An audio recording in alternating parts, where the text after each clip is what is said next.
आज मैं दो अल्फाज पढ़ाऊंगा। कौन कौन सी है? एक वेरी एंड वेरी। बहुत स्टूडेंट्स यहाँ पे गलतियां करते हैं वाइल राइटिंग। इनके बीच में क्या फर्क है? वेरी ये हमारे पास एडवर्ब है जिसकी मीनिंग है बहुत। He is very intelligent.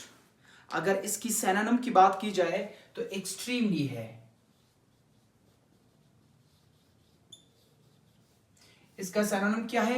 Very के बजाय आप एक्सट्रीमली का लफ्ज भी इस्तेमाल कर सकते हो। फिर दूसरा लफ्ज है हमारे पास वेरी। ये हमारे पास वर्ब है। ये हमारे पास एडवर्ब और ये वर्ब। इससे मुराद मुख्तलिफ। इसका सिनोनिम क्या है हमारे पास? डिफर।